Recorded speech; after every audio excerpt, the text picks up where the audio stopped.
There is a specific reason why the most adaptable leaders in global business all share the same lonely childhood. It's not a coincidence. It's a survival mechanism turned into a competitive edge. Most people see a childhood spent alone as a disadvantage, but for the world's most elite executives, it was a secret training ground. While others were being supervised, they were learning the high-stakes art of self-reliance. We're uncovering how the silence of an empty house became the foundation for boardroom dominance. Picture this. It's 1979. A 10-year-old walks home from school, pulls a key from around their neck, lets themselves into a quiet house, and stands there alone. No parent, no instructions, just a refrigerator, a clock, and 4 hours until someone comes home. That child didn't know it then, but they were being forged, pressure tested in a way no classroom, no corporate training, and no executive coach could ever replicate. That child grew up, and today they run companies. We call them Generation X, the forgotten generation, sandwiched between boomers who reshaped the world and millennials who digitized it. Gen X got neither the spotlight nor the sympathy. What they got was something far more powerful. They got left alone. And in that aloneness, something extraordinary happened. They became dangerous. Not in the way that word usually lands. Dangerous the way a chess grandmaster is dangerous. Quietly, precisely, inevitably. So ask yourself this: when was the last time you saw a Gen X leader panic? Because what you're witnessing in the boardroom when a Gen X executive faces a crisis isn't composure trained through meditation retreats or leadership seminars. It's something older, something baked in decades before they ever sat in a corner office. It's the muscle memory of a child who had no one to call. Let's start at the foundation, the micro decision, because this is where everything begins and almost no one talks about it.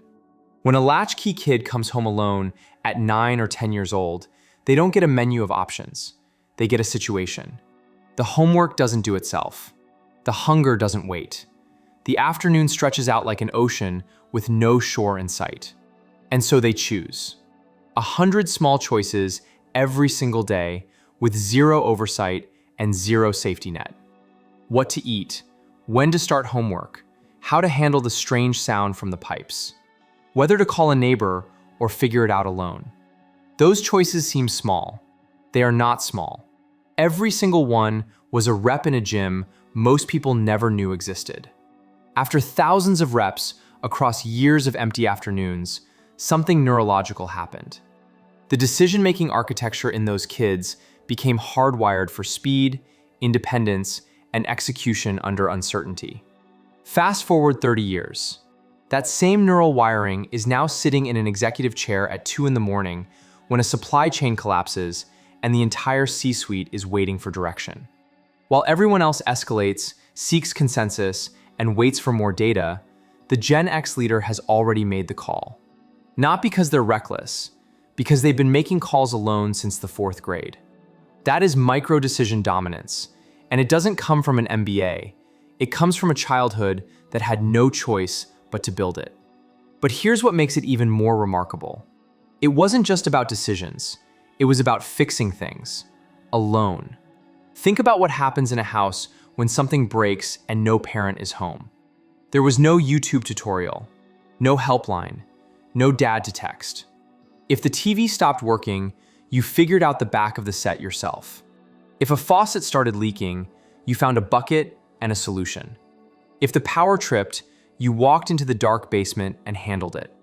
Researchers call this problem solving in a vacuum, the absence of an escalation path.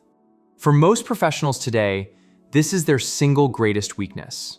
They've been trained their entire careers to escalate, to CC someone, to schedule a meeting about the problem before solving it. Gen X never had that option. They had the problem, the available tools, and themselves. That combination produced something no training program has ever successfully manufactured: the ability to diagnose, adapt, and resolve without permission. You cannot rattle someone who learned to be unrattled before they were 12. But here's the twist most people completely miss when they analyze Gen X leadership. At some point, every latchkey kid who entered the corporate world hit a wall. The solo operator model, the instinct to do it yourself because no one else will, works brilliantly up to a certain altitude. Then it stops working. You cannot scale yourself. You cannot be in every room. If you've spent your entire life trusting only yourself, the moment you have to trust a team, something in you resists. So how did the most successful Gen X executives solve this? How did they take a lifetime of radical self-reliance and translate it into leading hundreds of people? They didn't abandon the instinct, they elevated it. They became strategic architects. They stopped being the person who fixes the problem and became the person who designs the environment where problems get fixed. They applied the same mental framework that said, I need to understand this system deeply enough to manage it alone, to organizational design, culture building, and building teams that could operate with the same autonomous intelligence they had spent their childhoods developing in themselves. That shift is profound, and it didn't happen in a boardroom. It happened over years of hard, personal reckoning. The Gen X leaders who made that transition run the most resilient companies in the world right now. The ones who didn't are the brilliant individual contributors who burned out at 45, wondering why they couldn't break through. Now let's talk about something critically relevant in 2026 that almost no analyst connects to childhood psychology: the bypass instinct. Businesses across every industry are facing a suffocating maze of regulatory complexity. AI governance frameworks, ESG compliance structures, new data sovereignty laws. The kind of bureaucratic architecture that stops companies dead while competitors move freely. And the leaders navigating this maze fastest are overwhelmingly Gen X. Why? Because they've been bypassing missing authority their entire lives. Think about what a latchkey kid does when the normal path is blocked. When mom isn't home and you need a permission slip signed for tomorrow's field trip. When the rule exists, but the enforcer isn't present. You don't shut down, you find the other path. The side door, the neighbor with the spare key. You develop a native fluency in nonlinear problem solving, in finding the route around the obstacle that everyone else assumed was a dead end. That fluency compounds with age. In 2026, in a regulatory environment where the rule book is being rewritten in real time, the executive who grew up bypassing broken systems has an almost unfair advantage. They don't freeze when the process fails, they route around it. But the bypass instinct only works at its highest level when paired with something Gen X carries in equal measure: internalized accountability. When there is no parent watching, no authority figure to assign blame to, no system to absorb your failures, every consequence lands directly on you. You burn the pan, you eat burnt food. You forget your homework, there is no one to smooth it over. You break something, it stays broken until you fix it. That is accountability without negotiation, without the buffer of parental rescue. Gen X executives don't look for someone to blame when things go wrong. Not because they're noble, because blame was never a tool available to them. There was only the situation and what they were going to do about it. Watch a Gen X leader in a postmortem after a major failure. There is a directness, a personal ownership, a lack of defensive deflection that makes younger colleagues uncomfortable. It's not unusual character. It's the reflex of someone whose buck stopped at them and only them since childhood. Now let's talk about resource synthesis, possibly the most underrated skill in the entire Gen X leadership toolkit.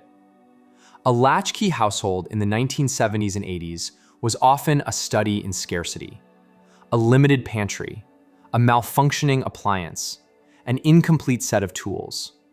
The resources were never quite right and never quite enough. And you made something functional from what was there. Developmental psychologists call this bricolage, the ability to construct solutions from available materials rather than waiting for ideal inputs.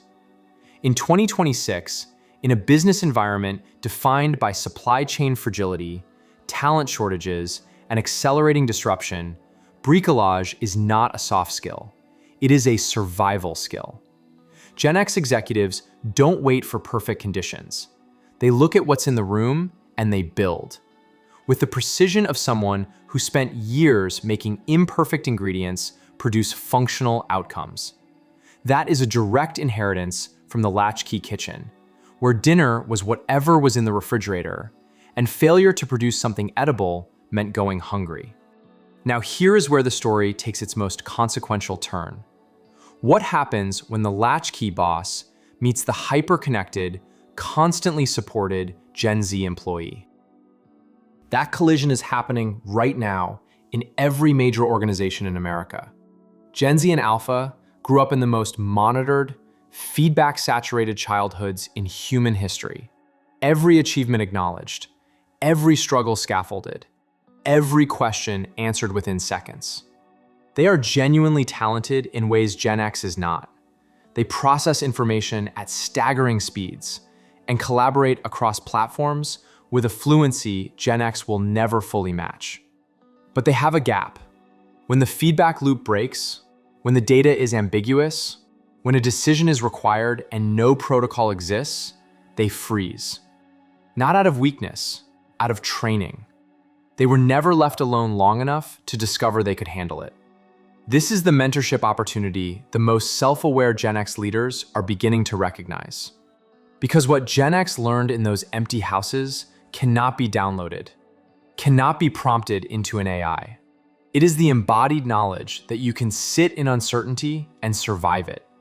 That a problem without an obvious solution is not a crisis. It is just the beginning of the process. The Gen X executives who understand this are engineering environments of productive discomfort for younger teams. Carefully designed moments of autonomous decision-making. Clear ownership, clear parameters, and then space. No intervention. And what happens in that space is exactly what happened in those quiet houses 40 years ago. A person discovers their own capability. That is the legacy transfer. More valuable than any technology Gen X will ever hand to the next generation. But here's the deepest layer, the one that explains why Gen X leadership is uniquely suited to this exact moment in history. The world in 2026 is structurally unstable. Centralized systems are fracturing. Institutions people relied on for decades are proving unreliable. AI is generating black swan events that no human saw coming and no playbook addresses. Gen X already knows this feeling. They grew up in it, in households where the support structures were absent or unreliable, where you learned, not abstractly, but in your body, that stability is not a given, that you must build your own internal stability because external stability can vanish without warning. That is precisely the psychological toolkit required to lead in 2026. Not naive optimism, not the confidence that the system will hold, but the earned, scar tissue confidence of someone who has already lived through instability and knows they can function inside it, who knows how to keep moving when the ground is shifting, who makes decisions when the data is incomplete, the rules are changing, and the precedents don't apply. Gen X doesn't find this environment alarming. They find it legible. It looks like a Tuesday afternoon from their childhood. And that is why they are building something no other generation has built at scale: anti-fragile organizations. Companies and cultures that don't just survive disruption, but grow stronger because of it. Structures with flexibility designed into their DNA because their founders never trusted rigidity in the first place. Leadership teams that don't panic when the model breaks because they were trained from childhood that the model always eventually breaks. And your job is to function inside the break. Here's the question that should be sitting with you right now. What does this mean for you?